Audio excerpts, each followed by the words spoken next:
les rois des rois. Alléluia. David disait, je suis dans la joie lorsqu'on me dit, allons dans la maison de l'Éternel. Alléluia. La Bible déclare, cherchez l'Éternel pendant qu'il se trouve. Invoquez-le tandis qu'il est prêt. Est-ce que vous êtes disponible à Kolukanzambe na tongo ya lilu? Bita mwa maboko na yo pona lokumu na nzambe wana azamala muningi. Je dis et je le répète, la Bible dit, le juste vivra par la foi. Dans leur détresse, le Seigneur envoie sa parole et sa parole les guérit. Tout le monde mène à bien. Tout passera, mais la parole de Dieu restera éternellement. Bazakope Sabiso, Kanana Biso, Ephésiens chapitre 6, verset 12. Ephésiens 6, 12. Ephésiens 6, 12. Tout le monde mène à bien. Tout le monde mène les kiwana. Ephésiens chapitre 6, verset 12, la Bible dit, car nous n'avons pas à lutter contre la chair et le sang, mais contre les dominations, contre les autorités, contre les principes, contre les princes de ce monde des ténèbres, contre les esprits méchants dans les lieux célestes. Tout le monde mène à bien. Tout le monde mène les kiwana. La Bible déclare, car nous n'avons pas à lutter contre la chair et le sang. Les combats que nous avons sur la terre, nous n'avons pas à lutter contre la chair et le sang. Est-ce qu'on peut s'asseoir dans sa présence? Soyons-nous glorieusement. Mais contre les dominations, contre les autorités, contre les princes de ce monde des ténèbres, contre les esprits méchants dans les lieux célestes.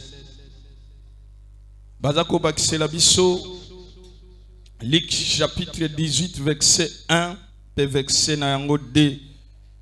Bongo toye banakokoba mbalamoko. Toloba mene le kiwana. La régie, veuillez nous aider, frère, un tout petit peu. Jésus leur adressa une parabole pour montrer qu'il faut toujours prier et ne point se relâcher. Il dit, il y avait dans une ville un juge qui ne craignait point Dieu et qui n'avait d'égard pour personne. Il y avait aussi dans cette ville une veuve qui venait lui dire, fais-moi justice de ma partie adverse. Pendant longtemps, il refusait, mais ensuite il dit en lui-même, quoique je n'ai qu'un point Dieu et que je n'ai d'égard pour personne. Le verset suivant.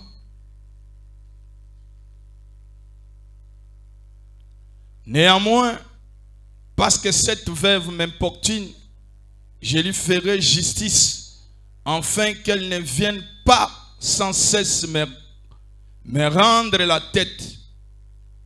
Le Seigneur ajouta, entendez ce que dit le juge inique, et dit, et Dieu ne fera-t-il pas justice à ces élus qui crient en lui jour et nuit? Et tardera-t-il à leur égard? Je vous le dis, il leur fera promptement justice. Mais quand le Fils de l'homme viendra, trouvera-t-il la foi sur la terre? Tobeteli nzambe maboko makasi. Tobeteli yawe maboko nzamba zamala mumingi. Toloba mena bien. Lukanzambe butumoi, Lukanzambe à tout moment, à temps et à contre-temps. La Bible déclare, ne vous inquiétez de rien, mais dans toutes choses, faites connaître vos besoins à Dieu par des prières. Tout le monde mène bien. Rien ne peut battre la prière. Et le côté kokolonga lo sambo. Dans toutes circonstances, kokomelayo lokola mwana na nzambe.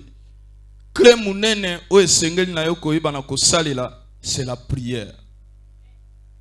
Tout le monde a bien. Bisiko zali ko bele l'ensemble. Bisika li kambe komeli ozana mutako sunga yote. Il y a une personne qui peut t'aider. Mutuana ezali notre Seigneur Jésus-Christ. Tout le monde a bien. Tout le monde a l'équiwana. Papa koko tika mwana. Maman pa koko bossa na mwana na ye. Mais Bible lobi na biso nzamba bossa na kamoyenge benite. Misu na nzambe eza likolo eza kotala na se pona koluka. Nani yango azali kotambola kolandisa ma volonté na nzambe po ete nkolo ayeba na kosalela ye bolamu. Dieu est près de ceux qui l'invoquent et de ceux qui l'invoquent avec sincérité. Le combat que nous avons, frère. Non, maman, ici il n'y a personne qui reste là. Personne ne reste là. Alléluia. Alléluia. Dieu de cette chair, veuillez m'excuser. Tout le monde mène bien. Nous laissons la place au Seigneur, nous laissons la place au Dieu Tout-Puissant. Nos yeux devraient être fixés sur le roi des rois, sur le Seigneur, lui seul. Il n'y a pas personne d'autre qui peut te venir en aide si ce n'est le Seigneur. Tout le monde mène bien. Tout le monde mène l'équiwana. Lelo tozali kolobela pona likambo yo ezali bitumba ya molimo. Bitumba tozana ngo ezali bitumba ya molimo, ezali bitumba ya nzoto te. Ezali bitumba ya molimo tozali kobunda. Tozali kobunda na mutu te. Nous ne combattons pas contre une personne.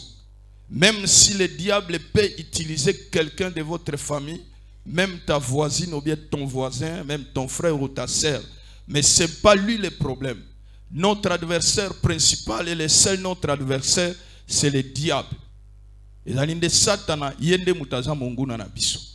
Tout le monde amène bien. Bible zolo manabiso, je vous ai donné le pouvoir de marcher sur les serpents, sur les scorpions et sur toute la puissance de l'ennemi, rien ne pourra vous nuire. Puis à l'obi, en mon nom, vous chasserez les démons. Tout le monde amène les kiwana. Et la Bible déclare, l'esprit que nous avons, nous n'avons pas reçu l'esprit de la timidité. Nous n'avons pas reçu l'esprit de la peur. On sous-entend que derrière toute chose, il y a un esprit. Et ça n'est pas molimo na simali kamunion c'est comme la kamutu. Rien n'est pas arrivé au hasard. Et le comment côté comme la kamutu n'empoisse. Tout ce qui nous arrive, esprit moko ezali na sima, oye tindaka pe manipula kabatu. Puete makamwe telema to makamwe kene malamu to makamwe banako beba na kati na bavina batu. La Bible déclare en réalité dans l'homme c'est l'esprit. Tout le monde mène bien. Tout le monde mène l'équiwa. Nde angwana nkola lobi etumba tozali nango nous combattons contre les principautés, contre les dominations et contre les esprits méchants dans les lieux célestes. Milimo na mbindo, milimo mabe oyo ezali na makoki ya kokanga réponse na yo. Oyo nzambe sa libéré apesi yo yango. Mais l'esprit méchant ezali na makoki ya ko arrêter même biyano na yo.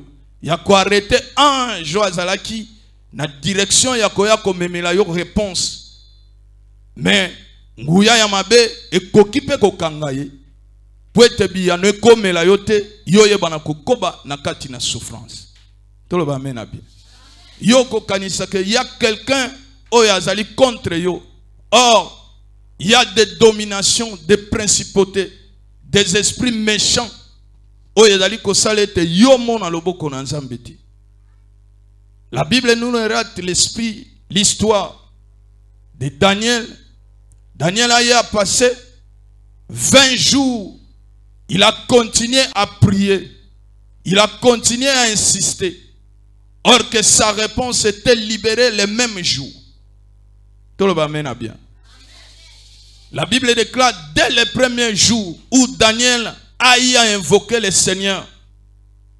Et le Dieu Tout-Puissant a libéré sa réponse en faveur de Daniel. Mais un esprit méchant a yebina kokanga moi je l'ai ensemble. Tout le monde amène bien. Gabriel azalaki arrêté et pas ya moins gelou na kanza. Pour être Daniel a zwa réponse na yete. Mais qu'est-ce que Daniel a fait? Daniel n'a pas dit comme j'ai prié, be réponse yelingaite. Natika nanga ko sambe. Daniel a lobi tant que nanu na zui solution na makambo na ngai te. Tant que ba préoccupation na ngai nan na monite fungwa mi makambo na zoluka nan na zui yango te na kotika lo sambo te na ko continuer na ko sambela. Yo pe tant que nanu zui o zali ko luke pa ina nzambe te. Po ezana makambo mususu ko zwango kake pa ina nzambe na bomo. Tolo ba mena bien. Ton père ne peut rien faire, même tes frères, même tes diplômes.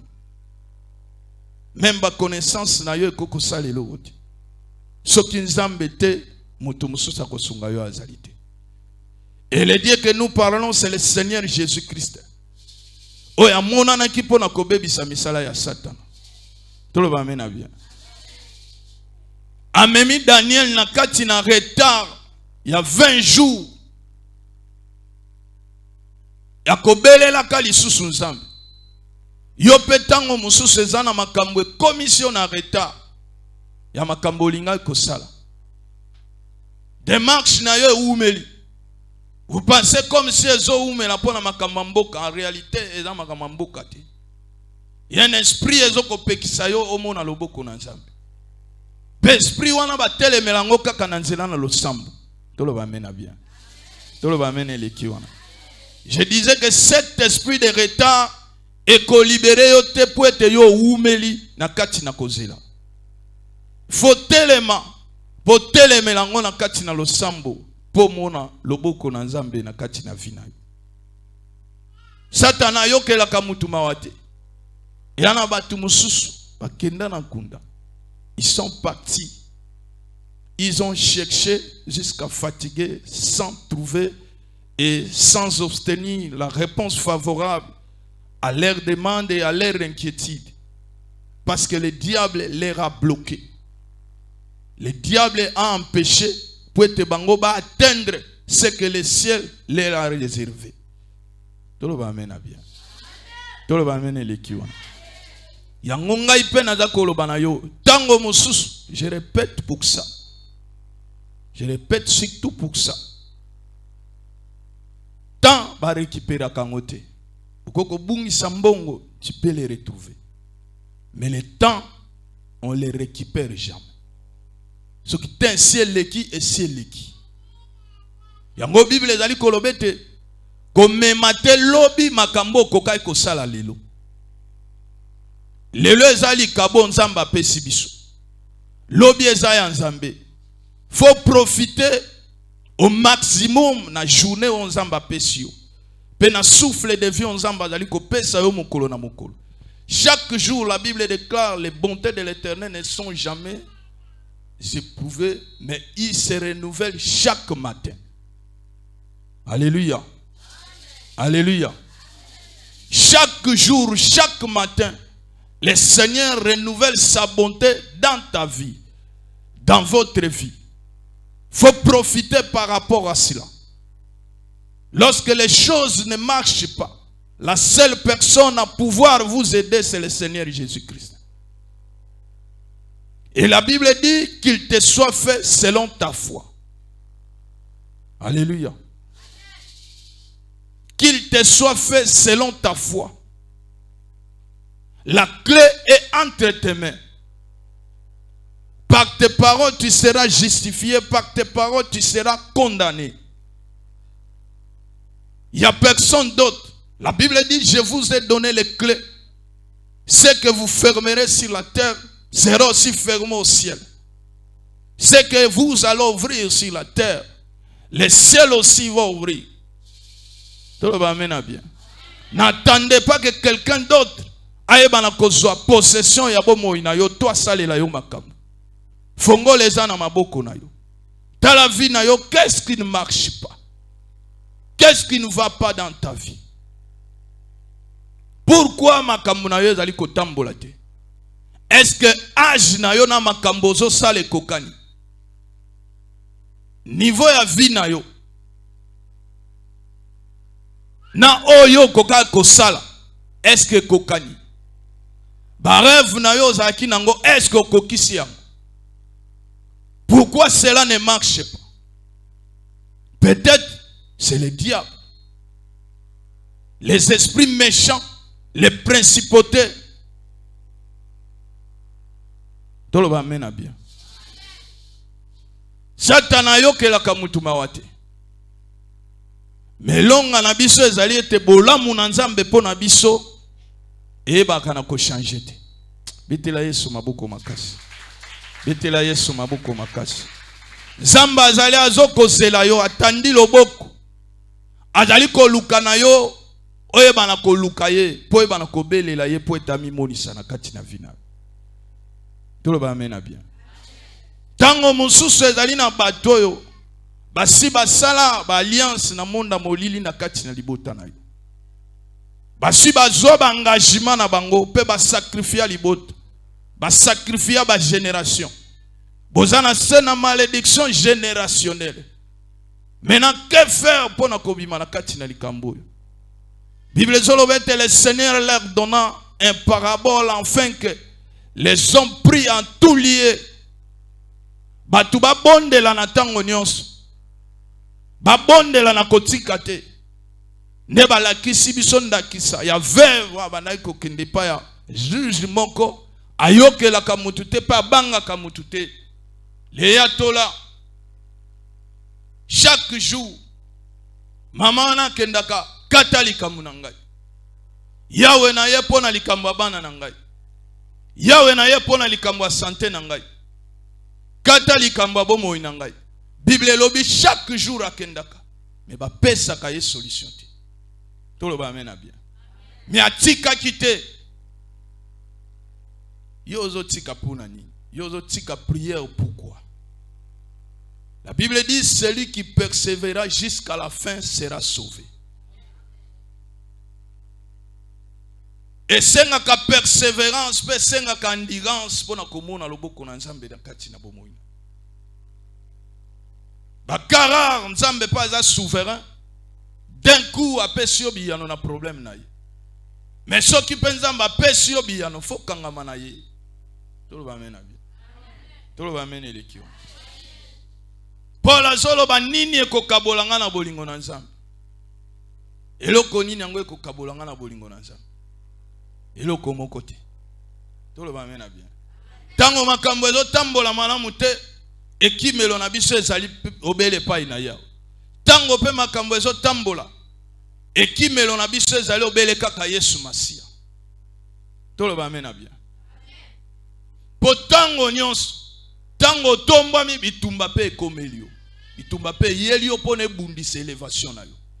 Tango pe makambo eza kotambola te bitumba pe ezali ko empêcher yo pona obimisa mututi.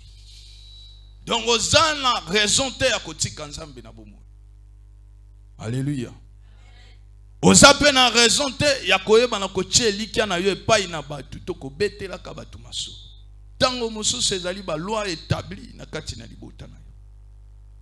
Soki pe ezali yango obondeli oyebi na kolonga zamba zoloko.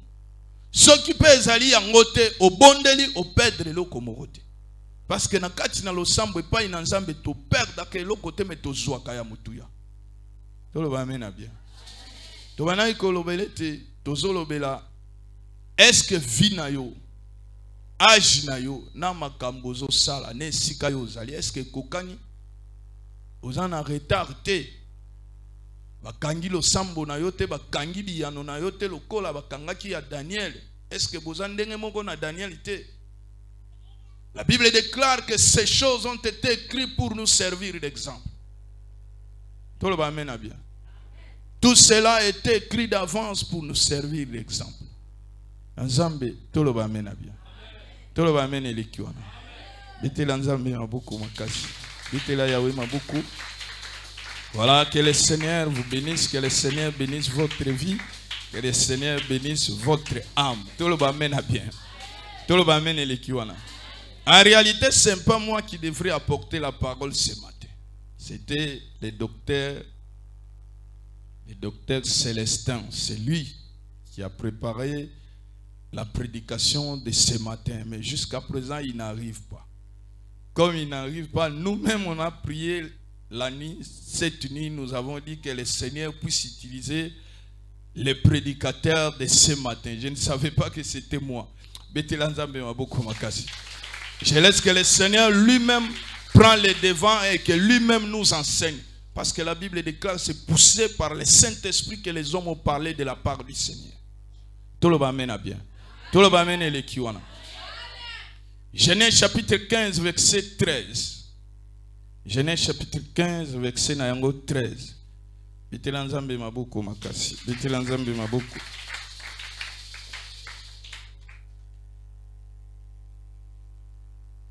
Genèse chapitre 15, verset 13. Wana ezali solo ya ndeko na biso Abraham moninga na Nzambe. Et l'Éternel dit à Abraham, sache que tes descendants seront étrangers dans un pays qui ne sera point à eux. Ils seront asservis et on les opprimera pendant 400 ans. Mais je jugerai la nation à laquelle ils seront asservis. Et ils sortiront ensuite avec de grandes richesses. Toi, tu iras en paix vers tes pères. Tu seras enterré après une heureuse vieillesse. Zambalobina Abraham, mon ami, ta descendance seront esclaves dans un pays étranger. Ils vont faire 400 ans. Tout le monde amène bien. Nzambalobi bakosala 400 ans na boumbu. Ndenge pe tango mususu baboti na yo tango mususu pe libote sika yo botamela. Balobe te bino boko umela longtemps na kati na vie ya pasi. Bino boko tombola mutute. Boko zalaka batu ya basse classe. Boko zalaka batu ya niveau ya C. Bo vi na se na moyo eza classe par classe. Batu nyonso badaka ndenge moko te. Oba amena bien. Kolobaka te ke biso nyonso tozandenge moko. Tozandenge moko liboso na Nzambe na molimo.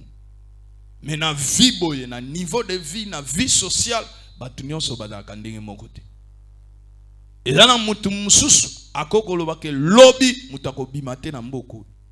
Pe mutabimite. Bayoki.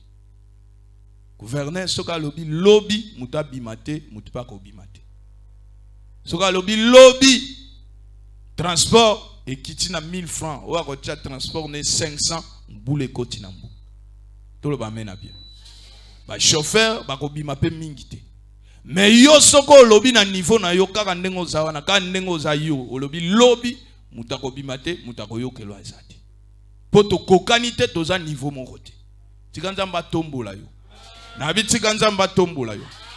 Olongwa mutu asuka nzamba komisa yo mutaliboso. Amen na yo ndenzamba zo positionner yo. Alléluia. Toi qui na sena moi pour na ko accompagner batuti. Tout amen na bien. Réveille-toi, toi qui dors. Bible lobina biso, lève-toi et sois éclairé. Tellement pengenga. Balobi te fanda. Bazoloba lève-toi. Tellement na lo sambo. Tellement na nyonso ozali kosala. Pe banana kongenga. Tolo ba mena bien. Soit décision na vie na yo pona makambo changer. Pona makambo bongwana na bomo na yo ezo senga port na yo moko. Yo moko ozali acteur principal ya vie na yo. Ko bonga na yo to ko beba na yo eza na maboko na yo moko. Mais le salut le Seigneur nous a donné gratuitement. Tolo ba mena bien. Par sa grâce, Nzamba pesi biso lobiko. Ngulu na ye, lobiko ezali disponible pour na mutu nyonso. Dieu a tant aimé le monde qu'il a donné son fils unique. Nzambe sa pesi lobiko na nzela na Yesu Masia. Alobi enfin que quiconque wana ezali ko dépendre na mutu. Apport na yo moko. Quiconque croit à lui ne périsse point mais qui ait la vie éternelle. Ce qui peut yon dimeli ete. La Bible est si tu crois dans ton cœur et que tu confesses dans ta bouche, si maintenant kondima faut koloba. La Bible déclare, j'écris, c'est pourquoi j'ai parlé. Donc, il faut contribuer à quelque chose pour nous bien. C'est pourquoi l'Écriture dit, travaillons pour notre salut. Motonion se voit ça là pour nous bikona. Même si nous se pèse à melibison angolo, mais il faut ça quelque chose pour nous bikona. Pour nous combattre la vie na yo. Tout le monde bien.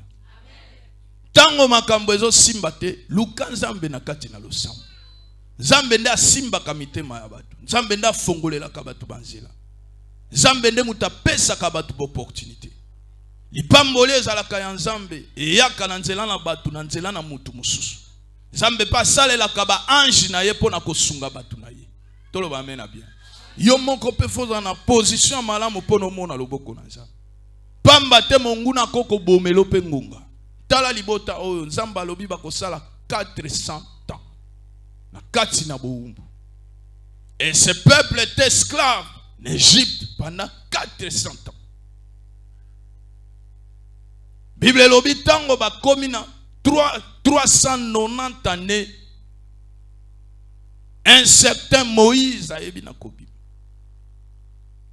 Moïse le libérateur. Nzamba suscité Moïse. Or qu'à ce moment-là, monguna moko abima ki ayeba ki Joseph te. A comment konyo kolaba na Israël, ko salete ayeba na koboma même ba jeune garçon. Mais Moïse abika ki pendant 3 mois na maboko ya papa na ye pe mama na ye. Ko bange yeli bango bake kotika ye pe babwaki. Ba lokoti ye epa ya mwana ya Pharaon. Abokwami na maboko ya Pharaon, andako ya Pharaon. Bible zolobete Moïse était élevé dans toute la science de l'Égypte. Azaki na connaissance ya banzambe ya Égyptien pe ya makambo nyonso ya Égypte. Akolaki na nyonso. Mome ekomaki pembeni pona babima na boumbu esika ezalaki bango. Toloba mena bien. Nalobi yo pe mome ekoki pona ebana kobima. Sikete nzamba komisa yo Moïse alibota na yo. Moïse asali nini? Moïse ye moko a commis déjà na 40 ans. Oyo nzamba lobaki epa koko na bango Abraham, koko na biso na kondima. Non père. 390 ans ekoki. Moïse s'est présenté un jour à l'obina keta la bandeko nanga bandeko maman nanga. Arrivé là-bas, il trouvera un Égyptien en train de maltraiter un Hébreu. Moïse a pris la défense de l'Hébreu jusqu'à tuer l'Égyptien. Et le lendemain, Moïse dit, je n'ai pas encore visité mes frères. Lorsqu'il arrive, il trouve encore deux Hébreux eux-mêmes en train de se bagarrer. Et Moïse leur dit, mes frères, vous êtes frères, pourquoi vous vous battez l'un l'autre? Et le monsieur lui dira, qui t'a établi chef? Veux-tu me tuer de la même manière que tu as tué l'Égyptien hier? À cet instant, la Bible dit Moïse y perd. Tout le monde bien. Les gens n'ont tout mususu nzambe sa tinda mutamala mona vie na yo alinga ko longola yo na position yo zali. Mais tellement d'aki na discernement, tellement d'aki na boyebité. Tala lelo. Moto ayaki na biyano na yo esi akei musika. Otikali ko regretter na sima. Bon opportunité mususu barata kango te. Ce qu'on raté yango tu vas payer cash. Tout le va mena bien. Tout le va mener l'équipe. Faut senga nzamba pesa o discernement, nzamba pesa o boyebi. Mara musu ba sakana kana ngo te faut ko profiter. Tout le va mener bien. Batu wana nzamba tindeli bango Moïse alobi Moïse olingo bomanga nengo bomaki Égyptien lobi Moïse pe abangi Moïse ake en exil Moïse ake exil tango ake exil nde akei et pas Jétro kuna nda ake kobala mwasi na Sephora to lo bamena bien. Exode 12 verset 40 la Bible déclare Les jours des enfants d'Israël en Égypte étaient de 40 années. Et de 430 ans. Tout le monde a bien. Les jours des enfants d'Israël en Égypte étaient 430 ans. Basali 430 ans. Les gens qui supposaient faire 400 ans, basali 430 ans. Et les 30 ans, et que kakayo filé. Tout le monde a bien. Tout le monde a bien. 30 ans ya pamba. Pour na bazanga ki koyeba temps ya visitation na bango. Kola zolo ba Jérusalem, Jérusalem, soki oyebaka temps ya visitation na yo. Kola lela ki likolo na Jérusalem. Yo pe soko oyebaka temps ya visitation na yo. Soko oyebaka ke moment ya délivrance ali botano ekoki, okoka kozana titidi yo zana ngwana.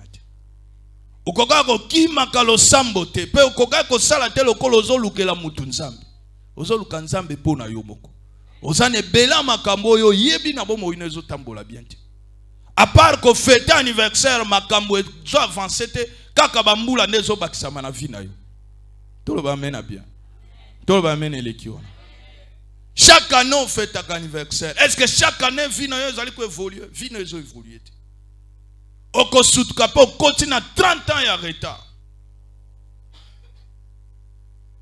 Jacob a dit à Pharaon, mes jours est aboyé, mais les jours de mes douleurs, et si elle l'équipe mikolo nanga yesengo na senamo. Mais tika nzambe le reste à mikolo na yo apesa yo esengo. Nzamba pesa yo esengo na mikolo etikali. Nzamba komisa yo esika yo lingai kokoma. Toloba mena bien. Tellement maman yeba na kobondela. Nyon c'est normal. Il faut paraître normal, mais tout n'est pas normal. Tellement na lo sambo. Bengana belele pa ina yao. Insister. Zambe akomi monisa na kati na vina. 30 ans, moi na komi déjà mukolo. Ata moi na wana zolela, ceux qui va baxer les 30 ans à koda sou moi na te. So po kebite a commis déjà maman. Tout le monde amène bien.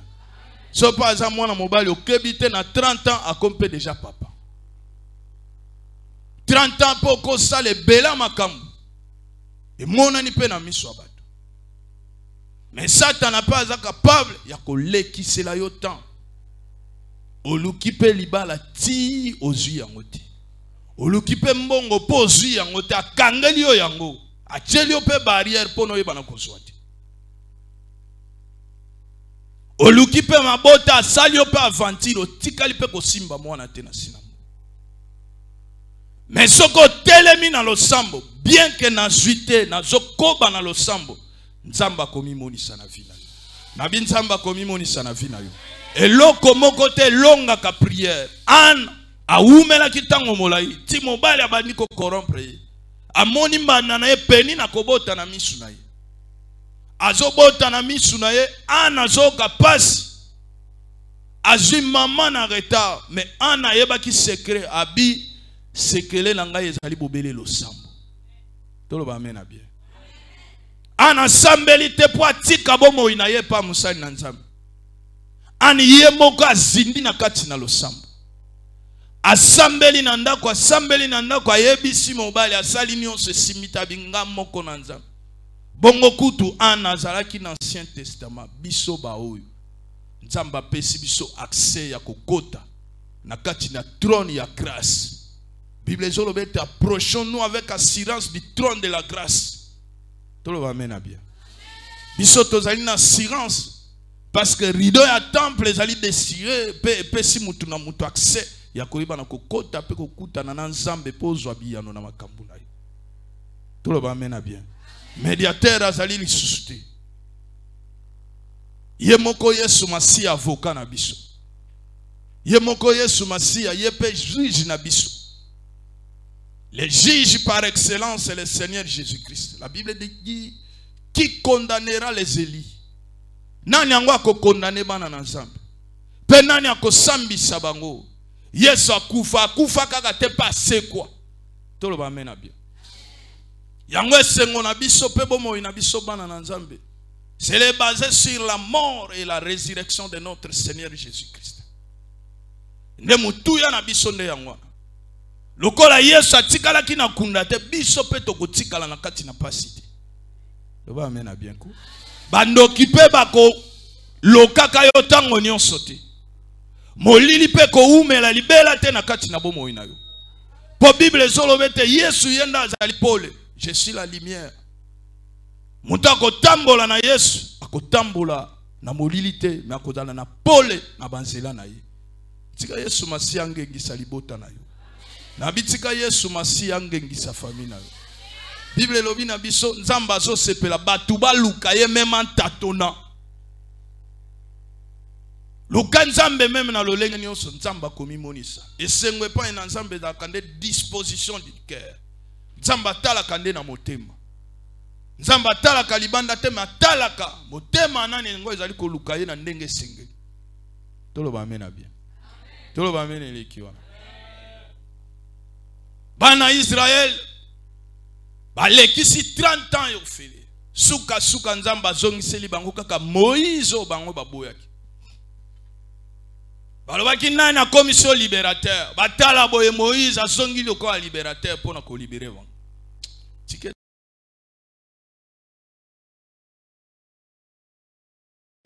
na bio discerner nani aza nani na vie na yo. Poye ba mutu nani esengeli okangama na ye, mutu nani esengeli oyo bana ko saisir ba moment peu opportunité ko loba ete moment oyo eza lokwa ba moment nyonso te. Tolo ba mena bien. Tolo ba mena eleki wana. Betela Yesu masiya maboko makasi. Abi nzamba pambola yo. Abi nzamba pambola yo. Retard eza eloko mabe. Moïse abimisi bana Israël ko kende babana ko kende na désert. Et comment que moment moko boye Moïse a mati na ngomba. Lorsque Moïse a mati na ngomba, Moïse a umeli. Ba kore ba datan ba nyonso ba se révolter ba bengi Aaron pona koloba Aaron viens avec ta sœur. Cette histoire c'est votre histoire de la famille. Nous ne savons pas, toi tu es venu se présenter avec ton frère Moïse et votre sœur Myriam pour nous dire le Seigneur va nous conduire jusqu'à la terre promise. Mais voilà, il y a de cela beaucoup de jours que votre frère nous a fait. Là où il est parti, nous on ne sait pas. Maintenant, nous n'avons plus besoin d'avoir un Dieu que nous ne voyons pas. Faites quelque chose. Créez un Dieu pour nous. Abanako tambola na biso elongo. Tala, retard ekoko tinda yo sala makambo kokako salati. Tout le monde amène bien. Vous avez moi sa valeur, vous avez moi sa tina, vous avez mutu malamu, nzamba bongisa yo pono zala mokonzi. Mais le kolezo umela, okoko mape muta musala ya mutu. Okoko mape deuxième bureau ya mutu, poliba lezo umela. Okoko mape makangu ya mutu oyo asi abala poliba lezo umela. Nzoka nde libala no ezali, mais Satan nde aza ko avekli. Tout le monde amène bien. Le retard est continue yo sala makambo koka ko salati. Mais pone comme la yo bongo témoin na nzambe sengeli na yo o saisir ba moment. Oye bana ko yeba ke na komi na niveau ni conscience na yo pe bana ko sala. Ko ya kananda kuna nzambe tango nyonso makambo ezo simba tozo yanda kuna nzambe lokola no loyenge, cela ne va pas vous aider. Yo moko povanda o sala examen de conscience ya vie na yo. Nazo kende wapi? Nazalaki wapi na komi wapi? Ezo senga nanga na kende wapi? Po Bible ezoloba na biso la foi est une ferme assurance à des choses qu'on espère. Faut espérer quelque chose. La Bible dit une démonstration de celle qu'on ne voit pas.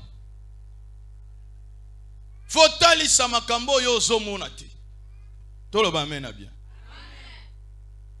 Les jours passés, le pasteur nous avait dit avec quoi on a créé la terre. Tout le monde nous étions là. On a dit que la terre était créée par la parole de Dieu. Et lui-même a dit que oh, le pasteur a eu 0. Ensuite, il nous a expliqué que la terre a été créée par une vision. Le Seigneur avait la vision de la terre. C'est pour cela ayeba kina kokela mokili. un moment donné, il faut avoir une vision ya vie na yo. Omimona kandengeni. Espérance, espoir na bomo ina. Faut espérer na makambo lingyo sala po makambo linko koma. Kobungi seli kiate. Tolo ba mena bien. Okoko espérer te po nazana 10 000 na poche. Nazo espérer que nazana 10 000. Loko na 10 000 za suli kamo espérance te po nazana ngo déjà. Tolo ba mena bien. Faut espérer na makambo minene po nzamba sali la yo. Pour ceux qui osent espérer na l'autre, le juste vivra par la foi. La foi est une ferme assurance. Bon, yo faut ça na ngote. Ferme assurance c'est kozala ya nini parce que ozali ko espérer na l'autre. Pe Bible solo manabiso espérance wana. Pour l'avoir possédé la foi. Bancien bayeba ki na obtenir témoignage favorable. Yo témoignage ya malamu na libota na ye kozala kaka soko za na vision. Peu Bible c'est par la foi que nous reconnaissons que les choses visibles n'ont pas été créées par des choses visibles. C'est les choses invisibles qui ont créé des choses visibles. Tout le monde amène bien. Israël balobi biso tolingi kozela te salela biso nzambe. Basaleli bango nzambe oyo alaki nzambe ya malamu te. Suka nango nzamba frappaki bango. Tout le monde amène bien. Bala liboso mabele kunda batu mala mususu komema yo na bisala sala tie komema yo na liwa église wana nazokene tozo sambela ka toyoki maloba na nzambe to biminga ezo simba te ngala luka ka kote oyo bakopesa nga mai bakopesa nga chenette bakopesa nga mafuta wana na photo a pasteur na mai komema yo na liwa. Bon, l'union mona otambola ne loko ekelami na maboko ya bato. Tolo amena bien. Tolo amena elekio. Est-ce que yoza sir penanga yoza sir na ndenge na yo peno yoza sir ke nzambe mokeli na biloko nyonso. Nzamba kela ba mai na ibali. Nzamba kela mafuta, kela ba nzeta kela nyonso. Ozwa nzambo cha ye na kati na mafuta okanga na mulangi. Yo wana ne nzambe nozo tambola ne. Oza sir ke nzambo koko tsena mulangi. Nabi oza sir. Nazo tunesko oza sir ke nzambo koko tsena mulangi. Bible lobi na biso likolo evandeli na ye mabele ni atelona. Pe lobi na vanda ka kutu na ndako etongami na maboko ya bato te. Soki nzamba boy kutu ovanda na bandako etongami na maboko ya bato. Même l'église ne to bongisi bo eza ndako nzambe po tozo kumisa nzambe. Mais eza ndako te nzamba alala ka. Nzamba vanda kande na motema na yo. Loba amena bien. Okoki jamais kotia ye na kati na mulangi. Impossible. Nzamba za molimo. Nzamba mona na kati. Mais misala ni asala kande mona na kati. Tolo amena bien. Kolukatia ba spectacle po ekomema yo na liwa. Litomani ni ozwa mbangu pe suka nango bungisa bomo ino ya siku. Tika na rappelé yo que lelo eza 2025. Le 23e jour ya mois de mars 2025. Jésus revient bientôt. Na sena moi toza balekinzila. Eza na bato bakufa na l'an 0.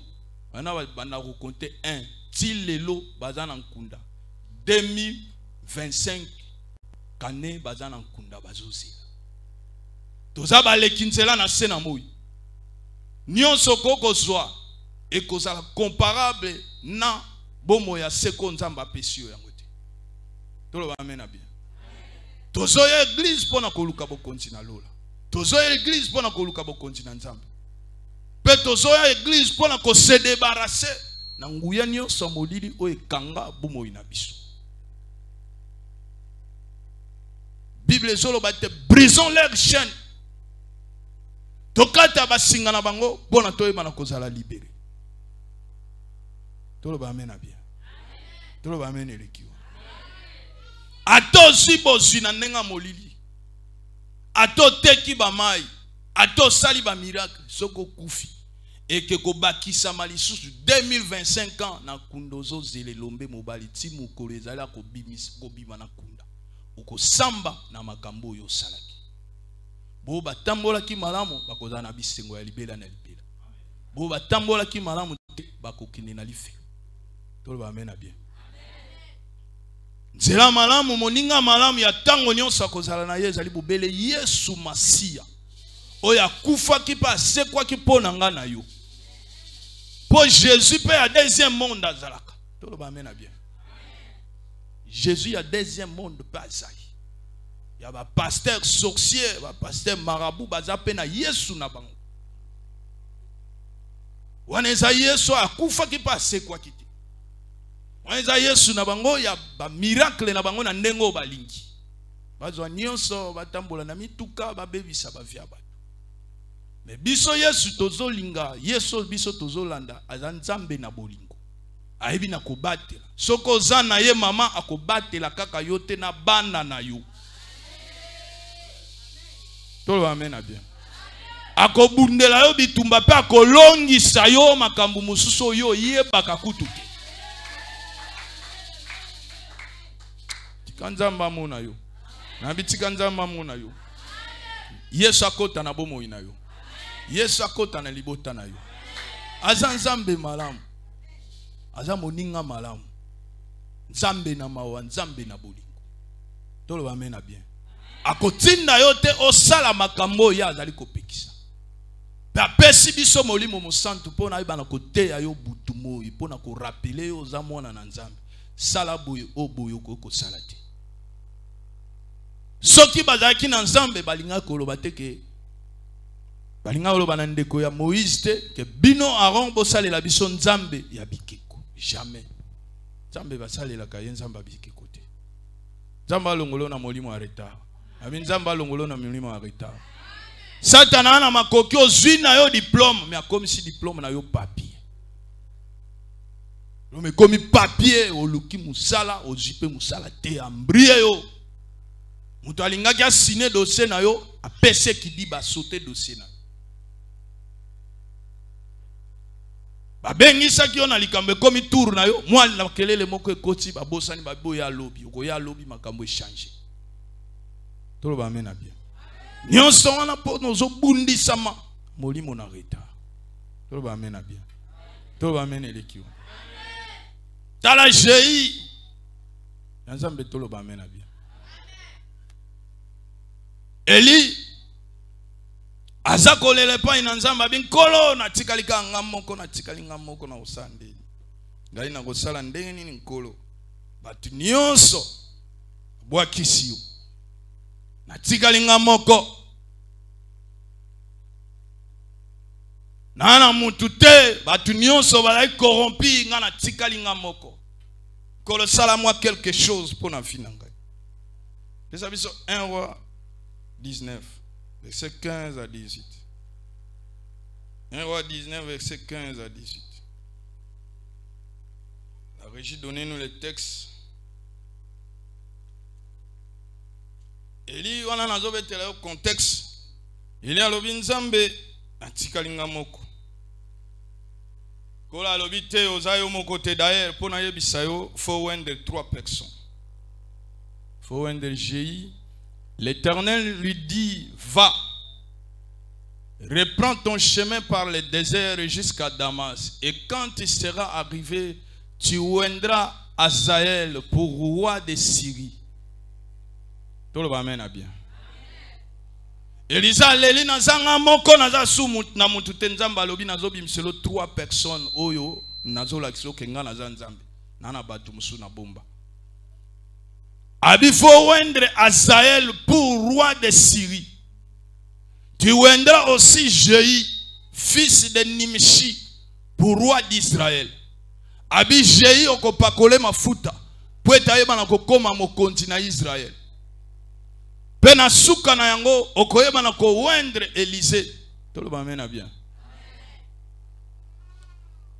Et tu oindras Élisée, fils de Shaphan, d'Abel Méol pour prophète à ta place. Talanzambe na bolingo azoyebiseli abi Eli yofo oyebana kopakola Élisée mafuta pour être comme un prophète na place na yo.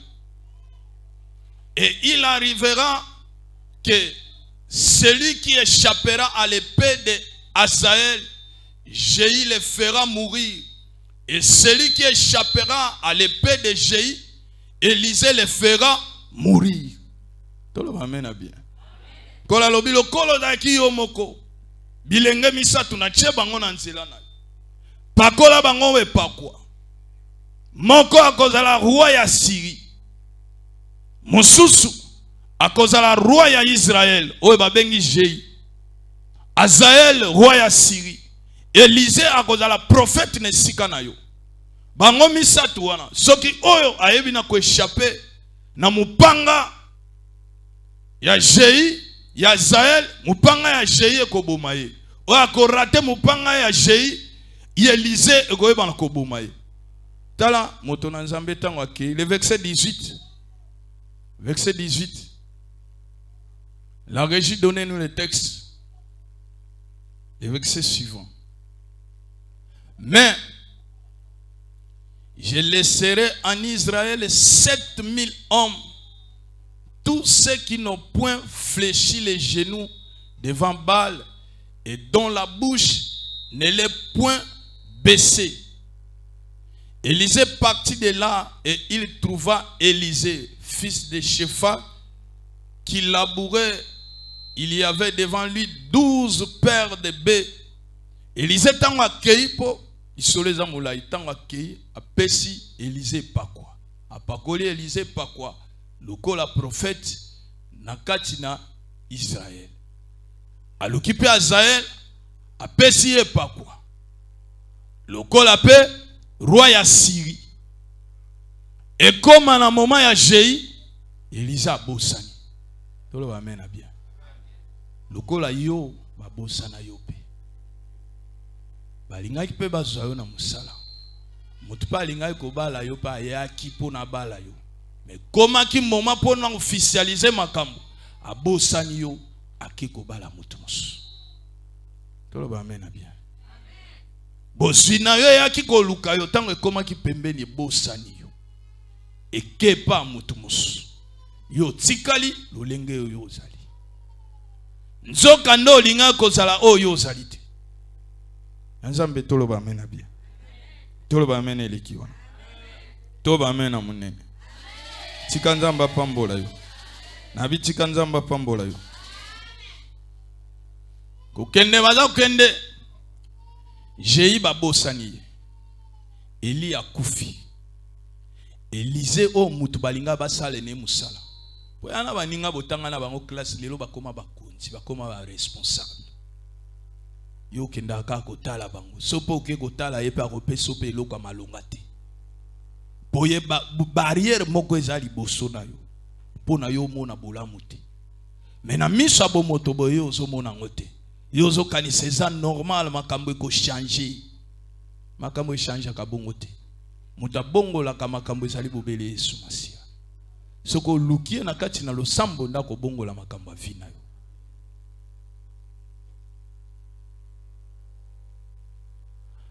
Hazaël a commis mokonzi.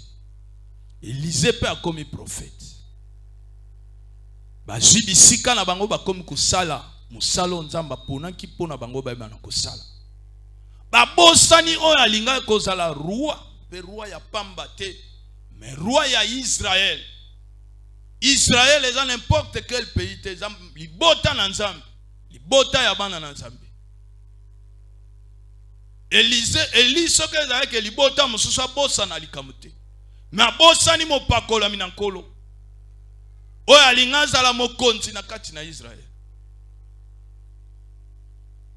Ne Jéhi akomi sikoyo soda. Tolo amena bien. Akomi soda ya Akab. Roi mobimba. Mais akomi soda. Alléluia. Tande retard me makabatu donc. Okokoma muto koka kokoma te à cause ya makambo ezomela na fina. ticket accélération à la partage na yo. Nabi accélération à la partage na yo. A comme général ko bunda na sima ya kab ko bundisa libota na nzambe. 14 ans plus tard. Tout le monde amène bien. Bitela Yesu maboko makasi. Ata retard eza na vie na yo na lobi nzamba ko komisa yo oyo yakanaki yo koma. Ko banda lelo nzamba ko pesa yo esika na yo. Oko vanda na kiti yo nzamba bongisa kipona yo. 14 ans plus tard, Elisa se souvenir. Esprit d'Anzambe se souvenir na kati n'Élysée pendant koloba n'Élysée que ezana prophétie moko eza suspendu ezali en retard. Yo pe ba prophétie belé ba pesa yo. Ti lelo na no moni yango ekokisamite. Et c'est matérialisé. Tika molimo na Nzamba simba muto ezana clé ya vie na yo pona koloba te prophétie moko ezana retard signé makambande koyo. Ah na yebite soki bozali awa. Na yebite soki bozali awa. Na biba signé dossier na yo. Tout le monde amène bien. 2 Rois chapitre 9 verset 3. Eli alobi wana za master ya génération na ngai to banda ko kole longo. Nda tindi soda na ye. Abi zwa mulangi oyo. 2 Rois chapitre 9. Tali kambo esalemi na 1 Roi 19. Mais aucun de cause solution na 2 Rois chapitre 9. Tout le monde amène bien. 2 Rois chapitre 9 a tindinde musali na yabi kende mbangwe pa jei. So comme pa jei. Pakole mafuta. So pakele mafuta. Koumela te. Kimambangu. Ne tarde pas. Tika semaine on nzamba tinde la yo angelu na nzamba pakola yo mafuta. Délivrance sa vie na yo comme mbala moko ya mbangu mbangu. E umela te makamu na yo kota na accélération. Ovanda na kiti na yo. Na bi ovanda na kiti na yo. Ndenge nzamba kelaka David, akela David lokola roi, mais David a une formation ya berger na kati na zamba bakenda ko lukaye ti David avanda na ngwenda bokoti. Nzambe pa lokota yo bisika o destiné kenda ko bunga zongisa yo na destiné a vina. To amen na bien. Lo amen elikiwana. Amen na yonde makambo ezo salemela. Toyoka texte babi ayebisi na serviteur na yo. Tu prendras la fiole d'huile et que tu répandras sur sa tête et tu diras ainsi parle l'Éternel. Je te oins roi d'Israël. Puis tu ouvriras la porte et tu t'enfuiras sans t'arrêter. Les jeunes hommes serviteurs des prophètes partis pour Ramoth en Galade.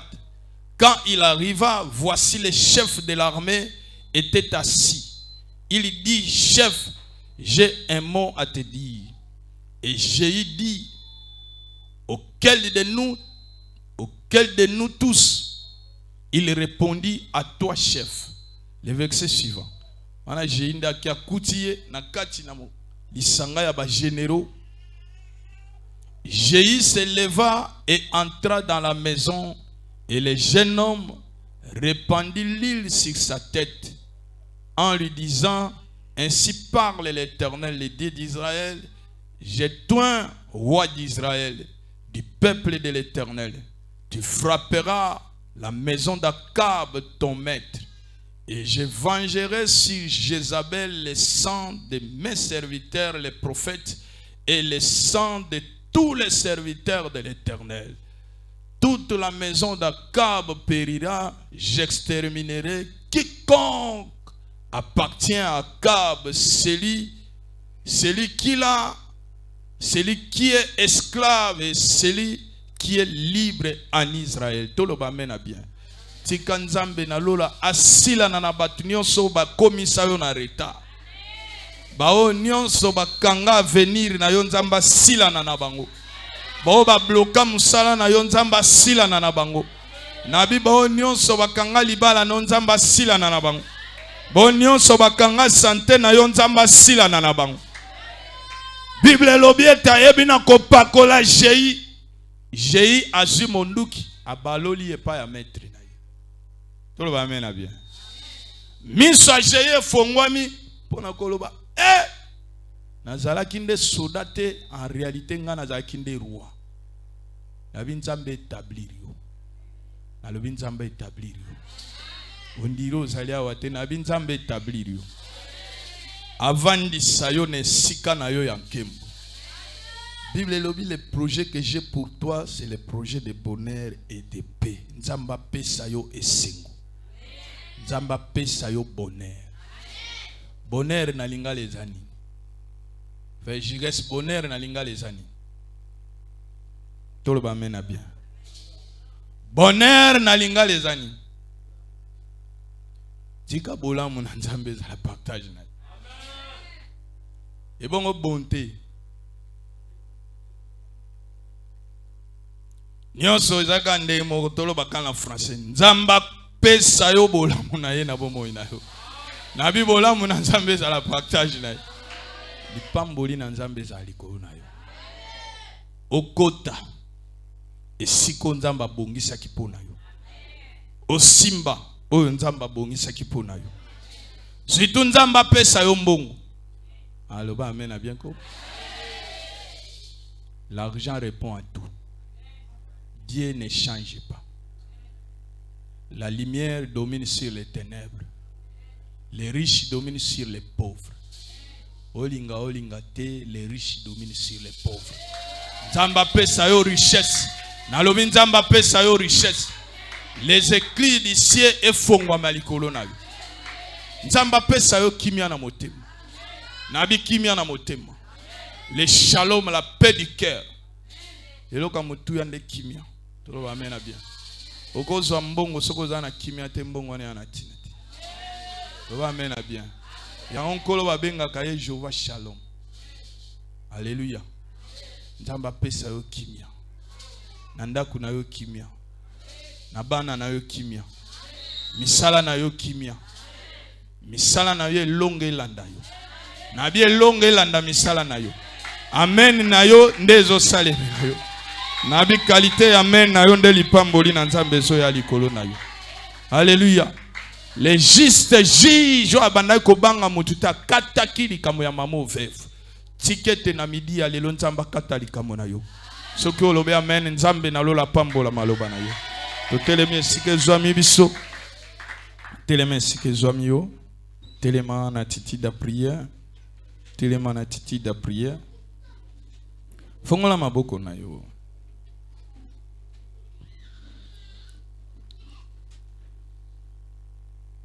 Bondela Yahweh. Na pesi yo merci. Pona maloba na yo. Ya tongo ya lelo. Bible lobi na ngai. Liloba na yo ezonga kate. Soki esali musala ote yango esengelaki. Tikete maloba oyo esala musala na kati na bomoi na ngai. Na kati na libota na ngai. Na misala na ngai. Yahweh soki eza na bato na famille ya papa na ngai. Na famille ya mama na ngai. Esika na balila. Esika na kolela. Basala ba cérémonie. Pona kokomisa ngai. Na retard na vie. Pona bongate. Pona avancer te. Pona lekisa tango. Na sena moyo. Yahweh. Lelo yo. Naza ko telemela. Uya nyonso. We komisa kangai. Na retard. Etika bomo inanga. Etika vinangai. Soki ezali mir. Ebukana. Soki ezali singa. Ekatana. Soki ezali maloba. Ezala nile. Na kombo na Yesu beta maboko banana kwa nile na maloba na yo moko détruire nyonso komisaka yo na retard. Détruire nyonso ya retard na vie na yo. Au nom puissant de Jésus, au nom puissant de Jésus, esprit nyonso ya retard, na ko détruire pe ko annuler, ko effacer pe ko bebisa yango na kombo na Yesu, na kombo na Yesu, Au nom de Jésus-Christ de Nazareth, tu as ko baby sa esprit à retard. Tu as ko baby sa esprit à retard na kati na biso.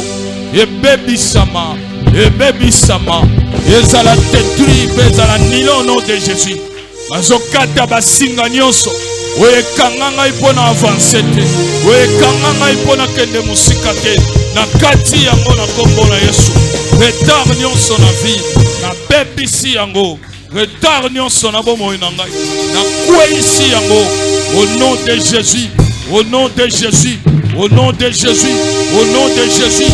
Au nom de Jésus. Na baby si nyonso atena. Na baby si nyonso diable. Na kombo na Yesu. Au nom de Ozokene na kosala prière d'autorité.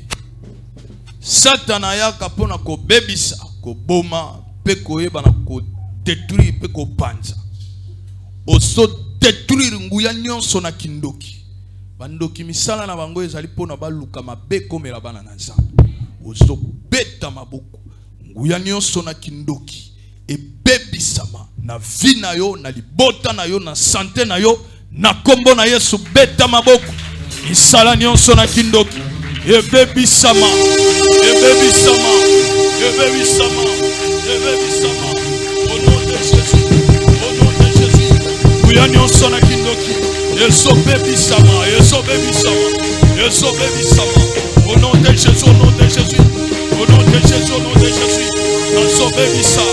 Oh nyonso na kindoki, yeso beba, nyonso na machi, yebebi sama, na misala, na finangai, na libota nangai, Yahweh, Yahweh, Yahweh, Yahweh, Yahweh, Yahweh, Yahweh, oh nyonso na kindoki, yeso beba, yeso beba, yeso beba, au nom de Jésus, au nom de Jésus, au nom de Jésus, au nom de Jésus, na so bebisa, guyana bondoki, guyana bonganga, guyana soloka, yeso beba.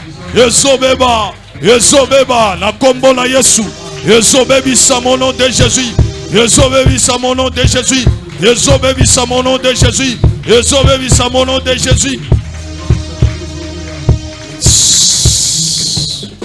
Au nom de Bible zolo manabiso Yesu Masia kutani na fuya gadara. Atuni alobi kombo na yo ezana nya bikombo na biso ezali légion toza we belé.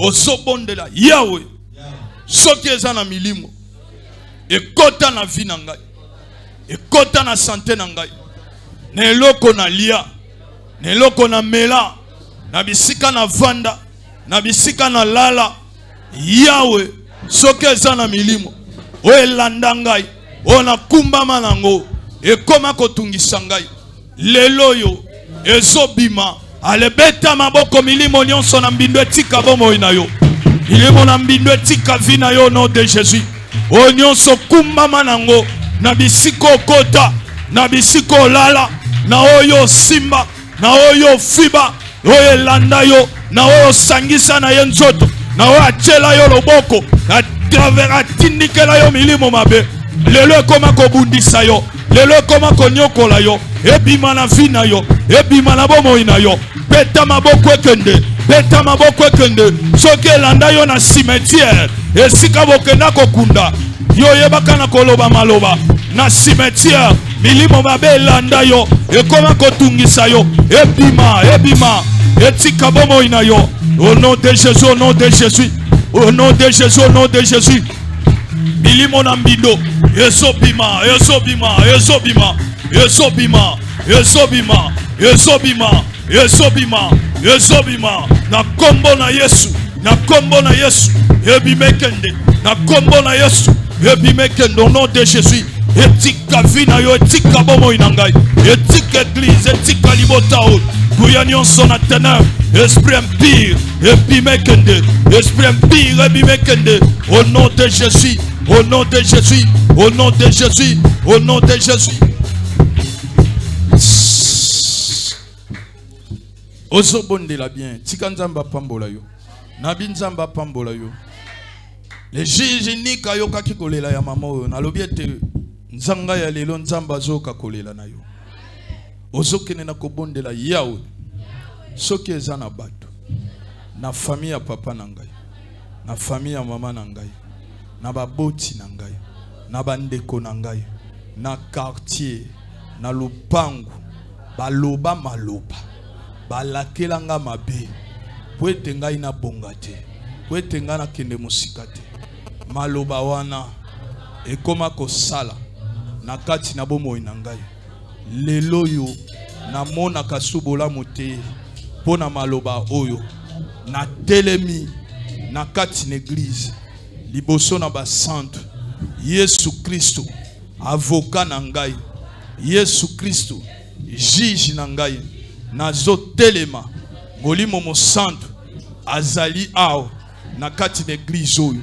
Mabele yo kangai, likolo yo kangai, molimo mo centre na ensemble, témoin na ngai, banjelu na ensemble, ba témoin na ngai, nazo anile maloba nyonso oya mabe baloba likolo na ngai, ebebisama ezala nile ale banana kwa nile maloba mabe likolo na bana na yo pe likolo na yo, maloba mabe na bango anile yango au nom de Jésus.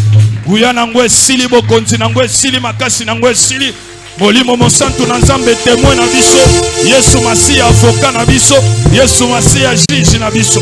Nazwa nile maloba nyonso mabe, nazwa nile bilakeli mabe likolo na vi na ngai, na nile yango, na nile yango, na nile yango, ekosimba lisusu te, ekosala lisusu te, na boyango, na boyango, maloba na bango na boy, bilakeli mabe na boy, bilakeli mabe na boy, na nile yango au nom de Jésus, na nile yango au nom de Jésus, na nile yango au nom de Jésus.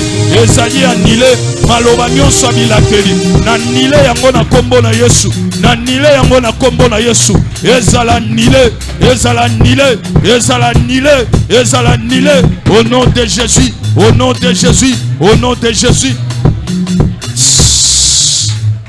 Au nom de ozo sala prière d'autorité, ozo kwaisa prisonnier esika ba kotisa lipamboli na yo, esika ba kotisa bozwi na yo, esika ba kotisa libala na yo pe bana na yo, prisonnier so wana buka yango na kombo na Yesu Masia, au nom de Jésus, au nom de Jésus, na kombo na Yesu Masia. Toza kobuka prisonnier so ya ténèbres, toza kobuka yango, ezo bukana, ezo panzana, esika bakanga bomoi na ngai, libota na ngai, bandeko na ngai, bosi na ngai, bana na ngai, mwasi na ngai, nazo panza prison wana, nazo panza prison wana, nazo buka prison wana, nazo buka prison wana, ebukana na kombo na Yesu, ebukana na kombo na Yesu, ebukana na kombo na Yesu, ebukana na kombo na Yesu. Na buki prison ya ténèbres, na buki prison ya diable, na buki prison molili, na kombo na Yesu, ebukana, epanza no nom de Jésus, epanza no nom de Jésus, epanza no nom de Jésus. Na panzi ba prison na bango, na panzi ba prison, liseke panzana, tungwanga me panzana, ulange pasuka, esika bakanga bosi, esika bakanga étoile, na panzi, na détruire l'union sa molili, détruire l'union sa ténèbres, au nom de Jésus.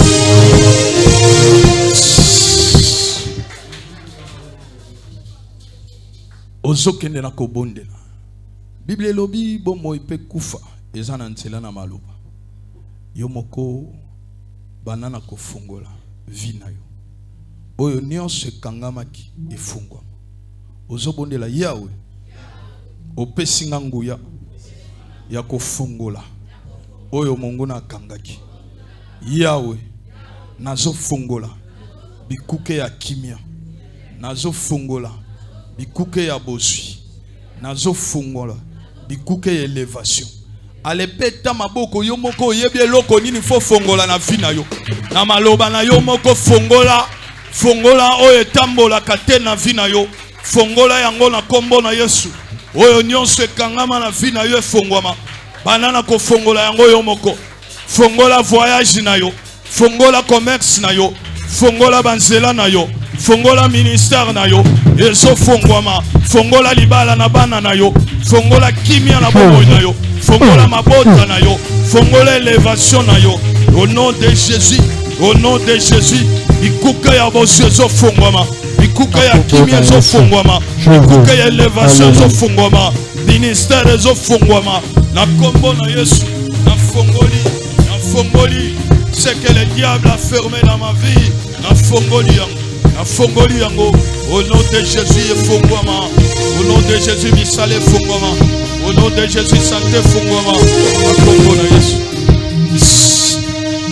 Bona kosukisa ezala ba musicien, ezala ba tunios, fongona maboko esike zami. Yebisa ya wa pambola yo. Bible lobi c'est la bénédiction de l'Éternel qui enrichit. Yawe soka pamboli okozala moto na kimia. Lipamboli wana ekolanda na bana na yo. Yawe soka pamboli okozala moto akolela lelate. Tolo ba mena bien. Okola la pongi soko sutuki ezapono sambela soko po sutuki te okola la pongi lokola bébé na tongo la moki na kimia obondeli po ke musala sans komi tungisa na makambo mususu o bato basala kana molili bato bamona kangote yebisa yawe ye moko pambola yo yawa tombola yo na kombo na Yesu bondeli Zambe motomboli ezali yo mopamboli ezali yo papa église na maboko na yo tombole langai bandeko yo Bible lobi ete de la poussière yo zali kozwa mobola po da kovandisa ye na sika moko na bakonzi na bataminene Yawe tombola biso na église oyo fungola bikuke ya finance nzamba lola we bana ko pambola biso yo lobi ete tango tokotonga pe tokovanda na bandako ya kitoko sungelanga bandeko yo moko na moko azwa lupango na ye moko na moko atonga ndaku na ye na kombo na Yesu pese église moyen de transport motuna moto azala na moyen na ye de déplacement Seigneur pour la gloire de ton nom finances à la partage à moko na église pambola Seigneur bénir biso bikuke alo le fungwama maningisa na lo le fungwama papa finances à la partage à moko na moko ba robinet à ciel et à l'envers notre Père notre Dieu Yolobiete l'Éternel te donnera la supériorité sur toutes les nations Yahweh pambola libota au Seigneur différencier ce peuple bénis ton peuple Seigneur ce matin bénis ton peuple Seigneur au-delà de toutes mesures Yahweh na sengili pamboli na yo na sengili pamboli na yo na sengili pamboli na yo atteint à contre-temps sur ce peuple Yahweh ensemble tombola libota oyo pambola bango élargis l'espace de leur tente Seigneur de la même manière au salake pa Jaibek Yahweh histoire ande komoko pe mususu l'église et bana ko changer financièrement socialement Seigneur pambola libota oyo pambola banana yo na kombo na Yesu banso to bondeli na kombo na Yesu tolobi amen beta maboko esike zwami yo beta maboko wana bandeko ba